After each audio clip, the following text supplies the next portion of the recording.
Hello everyone, my name is Sahil and today we'll be talking about a watch that I've admired for so long. Finally got my hands on it and I'm so excited. This particular watch has much of a cult following. There's a lot that has been documented in articles and dedicated watch forums, yet I have not found a single YouTube video showing this truly legendary tool watch. There are some reviews of the reissue that recently came out and they talk a little bit about the history, however, nothing really showcasing this vintage piece.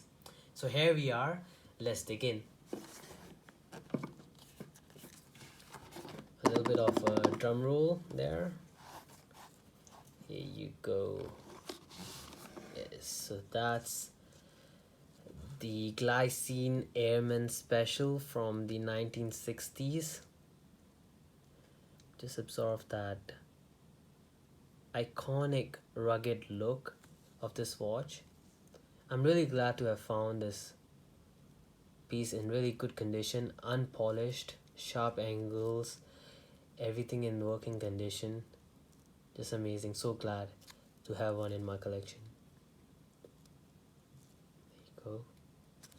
So I'm gonna put it right here so you guys can see it, and we can talk a little bit about the brand and how this watch came into existence.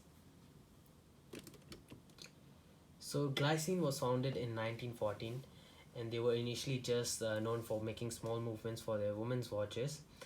It was in the 1930s that they started producing their own chronometer watches, and in 1953, that's where the Airman story begins. The sales director of Montres Altus, which was a sister company to Glycine, he used to frequently travel, obviously, and found himself talking to a Thai Airways captain on a flight from Bangkok to Kolkata in India. In that discussion, they came up with a few specifications that would mark a giant step for pilot watches. Before this, what pilots had over a regular watch was merely a more legible and bigger dial. Even with the Navy timer in 1952, with that slide rule bezel that helped pilots to make quick calculation, they were still only able to track one time zone. This was fine in the earlier days of propeller driven aircraft, but with the jet age, flights were going faster and further than ever. So, what were the things that the jet age pilots desperately required, according to the captain? There were a few. Firstly, they wanted a 24-hour dial instead of 12-hour, because that's how it worked in the aviation world. They wanted two time zones, at least one for the GMT, which is what the air traffic controllers of all airports in the world use no matter where, and the other for their own choice, maybe the time zone of their home, or maybe the country they are flying into. Thirdly, they wanted a calendar function, and fourthly, a waterproof and automatic watch. Within a few months of that flight, the Airman was born in 1953 itself. Minded, this was before the Rolex GMT came out in 1954 and stole all the limelight, I guess. Over the years, there were minor changes made, and you can find a lot of variation in the watch produced from 1950s to 70s. If you want to dig deeper, and you can find all the variation documented in this great book by a gentleman called Andre. I'll leave the link in the description, and it's really very informative. One of such variation is the Airman Special. Interestingly, the land of the free, talking about US over here, during those days they imposed a import tariff on watches depending on the number of jewels in the movement. To get away with this, Glycine came up with a 17 jewel variation instead of 25 jewel and signed it as special. US was a huge buyer of airmen, and it was extensively used by pilots in the Vietnam War. That's how functional this watch was, and it really speaks for itself. Now that's all history. Let's talk about this watch in hand. So this particular Airman Special was put that away, was manufactured in between 1965 to 1967. How I know that is because after 1967, Glycine started using their uh, crown logo on the dial above the Glycine type. And So this has to be before 1967. Also, also before 1965, Glycine was using a screw down case bag, but this one is push down, so this has to be after 1965. uh, let's start by talking about the case. So the case itself is 36 in diameter, uh, and is 11 in thickness. A really sleek piece for automatic watch, and really respectable, if I might add. The lug width is 20 so you will never have any difficulty finding watch straps for this, and it's really easy and pretty cheap. I'm over here sporting Erica's M and N strap, which goes really well with the military vibe of the watch, and these colors really cool. The lug to lug length is roughly 45 a bit bigger for a 36 millimeter case, but that's how really the the watch gets its iconic looks. It works like broad shoulders on men, and makes it look more buff, and gives it a macho character in a way. You can also see that how they meet the case. There's a little notch. It's not flushed or smooth, uh, and that just adds to the character. The case itself is a EPSA case. EPSA is a company that designs and manufactures uh, case sealing methods, and the entire cases itself. So that's the reason they switched to a push down case back, which made the watch more waterproof in a way. And what happens is when the watch goes deeper in the water, it gets more watertight, because the pressure from the water pushes the case back further in, squeezing on the gasket, and making the seal tighter. Really cool design, really smart. And yeah, so the hatchet crown itself as well is a sign of EPSA cases. And you'll find like a lot of the watches has a replaced crown. So if you are a true collector, find one with a hatchet crown. uh, After that, so here you go there. The dial is uh, really very simple matte black in color, with the white color hour markings, which makes it really legible. The entire theme of this watch is just simple, rugged, uh, a tool watch vibe, with no fancy gimmicks. Yeah, everything just works and works properly. So now, I guess the best way to address this watch is going through the specification that they wanted to address, and yeah, so let's just do that. So the first thing the captain asked for was a 24-hour dial. So that's what this provides, and the hours hand goes around once every 24 hour instead of 12 hours that regular watches do. Secondly, he wanted to track more than two time zones. How do they do that in the Airman? So like we are very familiar with how to do it with the GMT hand, I guess. We are used to that. We just use the 24-hour GMT hand together with the bezel. But for the Airman, since the hours hand is already 24 hours, so we can just use that with the outer bezel. All we have to do is unscrew the bezel. So uh, this is the locking mechanism for the bezel. Really rudimentary design. When you unscrew it, you are able to rotate the bezel, and you can set the hours, like the bezel, to the time zone you want to track. And this is a non-ratcheted bezel, so you can really just leave it wherever you want, and you can even point it in between two hour markings and lock it there with this screw. It just holds it there with friction, and really simple design, military design, I guess, but it works, and that's what makes this watch great. So you can lock it there, and then you can use the outer bezel to track the second time zone. You can also see that the hours hand has a tail to it. This is to track, this is to tell the time in a 12-hour format if the user required. So let's see, in case if the time is in the PM zone, so let's bring it there. Let's say it's 15. All right, so it's 15. You can tell that it's 3 p.m. by just looking at the tail, which points to 3.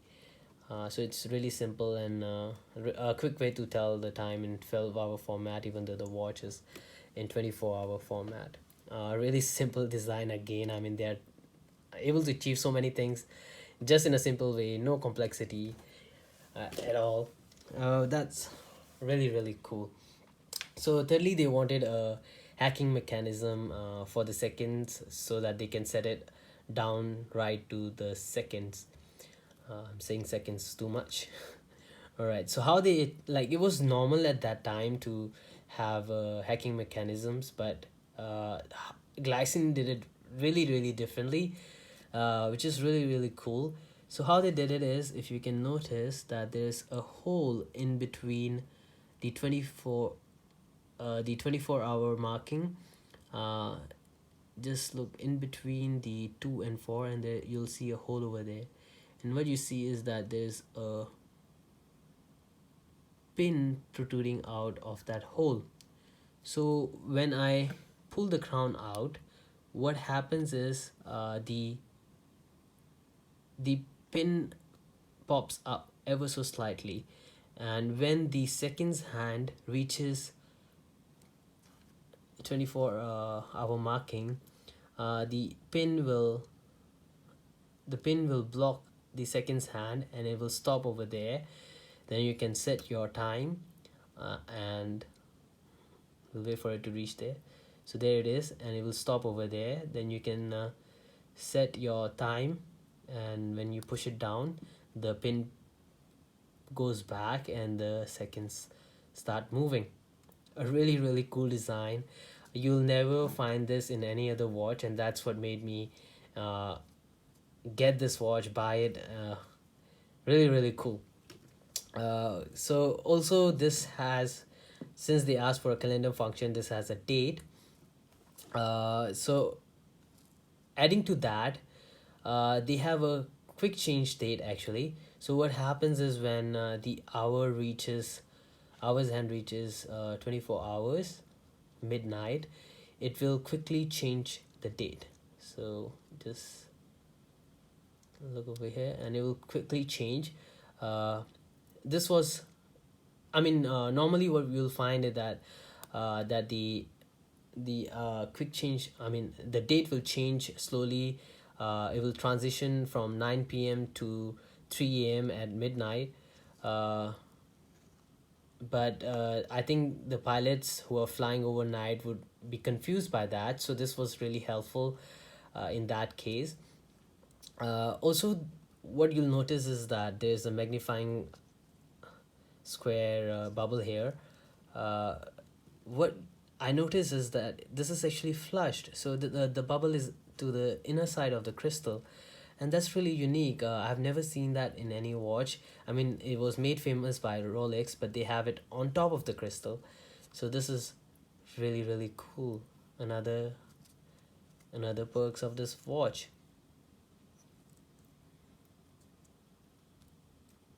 Okay, so we have already talked about the waterproofing of the watch by the EPSA case, and talking a little bit about the movement. So as I mentioned, this one is using a S-Child 1701 movement with 17 jewels instead of 25 jewels, and the earlier version of Airman was using Falsa movement, and then the models after this were using S-Child 1903 or somewhere along those lines. That's basically it about the movement. And to summarize, this is truly an amazing piece, a big part of the history. The build quality is just amazing. I wasn't expecting that kind of build quality, and you have to really hold it to feel it.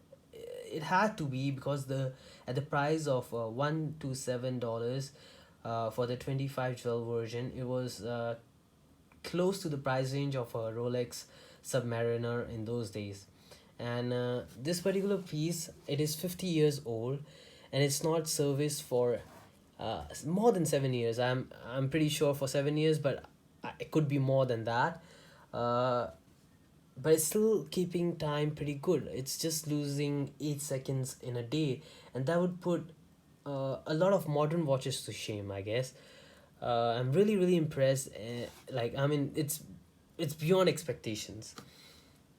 But just like every review, I would mention some things that I don't like, even though it's very minor discomfort. But I have to. For this watch, I'm really doing it with a heavy heart because I really, really love it. But let's get it done and over with. So, first thing I don't like is it doesn't have a quick set date, which everybody knows is a pain in the ass. You have to, like, just roll the hours hand around to get the time you want, and it takes ages to do that. So that's one. And secondly, uh, what I don't like is the hacking mechanism. I mean, there's a disadvantage to that. It's really really cool, and that's one of the biggest reason I bought this watch. But there's a disadvantage mechanically to that hacking mechanism, and probably that's why not and nobody uses that anymore, or nobody ever used it other than Glycine in their Airman. So mechanically, as you know, that the second hand is fitted to the pillar over here with the interference fit. So it's just resting. Let's say this is the stem, and let me zoom out a little bit over here. So this is the hole in the second hand, and this is the stem. So the second hand is just gripping the stem with friction. The stem moves, and the stem rotates, and the second hand rotates with it. When the pin protrudes out, the second hand is blocked, but the stem keeps on rotating. So there's a lot of wear and tear around this area, and obviously this is gonna make the hand lose over time, and I can already see that in my watch. So I when I'm setting the time, you can see that there's a little bit of slippage in the second hand, and I'm pretty sure that's caused by that wear and tear. Yeah. So, but I mean, uh like that's part of the watch, and I'm not really complaining. I love this watch, piece of history, and I'm I know for sure that this watch is gonna stay in my collection forever. I'm never gonna sell it. It's just a amazing, amazing piece, and they are selling at a great value. Everybody should get one if they are able to find, especially in great condition. So there's a few things that you should look after, like especially it's just unpolished, so you should look at the sharp angles of the lugs and all, so that you know that it's not polished. And then you should look for the one which is not relumed. I guess my one, the hours hand, is tritium instead of a radium. I don't know this. I've seen in another few watches, but I don't know it's from the factory itself. But I highly doubt it's from the factory. I'm pretty sure it's radium, because radium was outlawed in 1968, I guess. Uh, so yeah, I guess my hands are radium, but doesn't look that bad, so I'm fine with it. But you should try to find one that is not heliumed and is just original with the patina on it. And then you should find that the hatchet crown is there. Importantly, the hacking mechanism should be working. Like a lot of watches have their hacking mechanism not working because of the mishandling by the when they give their watches uh, to get serviced by inexperienced watchmakers. So yeah. Okay, so with that, I end my video. Obviously, if you like it, please like and subscribe. And until the next time, ciao.